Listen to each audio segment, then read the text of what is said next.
guys, welcome to Cinematics.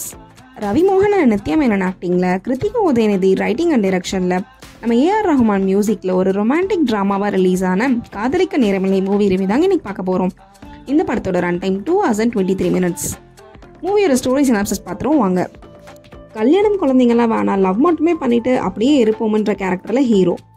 ஆம்பளைங்கனாவே ஏமாத்துறவங்க, so எனக்கு குழந்தை மட்டும் போதும்னு ஐவிஎஃப்ல பேபியை பெற்றுக்கிற ஹீரோயின். ரெண்டு பேருக்குமே பாஸ்ட்ல வேற ஒருத்தவங்களோட லவ் பிரேக்கப்பும் ஆயிருக்கு. ஸோ இப்படிப்பட்ட கான்ட்ராஸ்டான ரெண்டு கேரக்டர் மீட் பண்ணும்போது என்ன நடக்குது அப்படின்றது தாங்க இந்த காதலிக்க நேரமில்லை.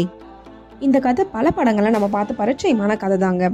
ஆனால் ஸ்க்ரீன் பிளேல நமக்கு ஏற்ற மாதிரி புதுவித அனுபவத்தை கொடுத்தாங்களான்னு தாங்க பார்க்கணும். அந்த வகையில் பார்க்கும்போது ஒரு கிராஃப் மாதிரி அப்படியே அப் அண்ட் டவுன் மூவ் ஆகிட்டே இருக்கு. ஜெயம் ரவி விட நித்யா மேனனுக்கு தாங்க ஸ்க்ரீன் ப்ரெசன்ஸ் அதிகமாக இருக்கு. கேரக்டராக இருக்கும் பார்த்தீங்கன்னா நித்யா மேனன் கேரக்டர் தான் எல்லாரையும் விட ஸ்ட்ராங்காக எழுதப்பட்டிருக்கு. ஃபெமினிசம் கான்செப்ட் அதிகமாகவே இருக்குது படத்தில்.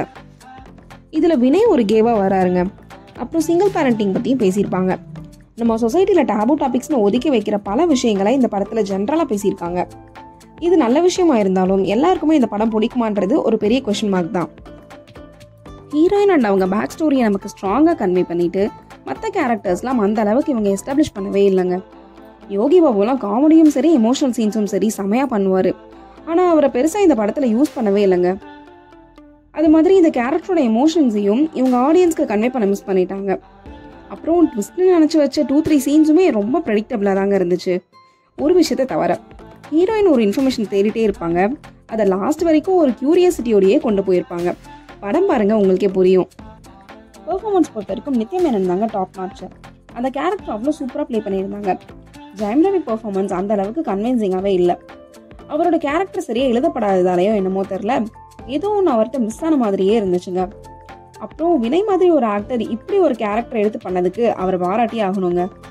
இந்த படத்துல இவங்க சொல்லப்பட்ட விஷயம்லாம் நல்லா இருந்தாலும் அதை சொல்லப்பட்ட விதம் இன்னும் கொஞ்சம் சுவாரஸ்யமா சொல்லியிருக்கலாம். சில சீன்ஸ் நல்லா எடுத்திருக்காங்க, சில சீன்ஸ் ஃபிளாட்டா போகுது. படம் ஃபுல்லா இப்படிதாங்க ஆல்டர்னேட்டா போயிட்டே இருக்கு. Music by AR Rahman. So அவரோட பாடல்களை தியேட்டர் எஃபெக்ட்ஸ்ல கேட்கும் போதே செமையா இருந்துச்சுங்க. அதுக்காகவே இந்த மூவியை தியேட்டர்ல பார்க்கலாம். அவரோட பின்னணி இசை தான் படத்தை ஹோல்ட் பண்ணிச்சுனே சொல்லலாம். பிஜிஎம்ஸ்னால தான் ஓரளவுக்கு நம்மளால படத்தை பார்க்க முடிஞ்சதுங்க. இவர் மியூசிக் இல்லைன்னா நம்மளால கண்டிப்பா உட்காந்துருக்கவே முடியாது. சினிமாட்டோகிராஃபி அண்ட் ஆர்ட் டிபார்ட்மெண்ட் சேர்ந்து படத்தை ஒரு மாதிரி ரிச் லுக்ல தாங்க செட் பண்ணியிருந்தாங்க. அதை பார்க்கும் போதே நம்மளால ஃபீல் பண்ண முடிஞ்சது. ஒரு மாதிரி ஹை கிளாஸ் செட்டப்ல தாங்க இருந்துச்சு. இந்த படத்தோட பாசிட்டிவ்ஸ்னு பார்த்தீங்கன்னா Nithya Menen performance, AR Rahman music, இவங்க சொன்ன சோஷியல் மெசேஜ் அண்ட் சினிமாட்டோகிராஃபி இதெல்லாம் தான்.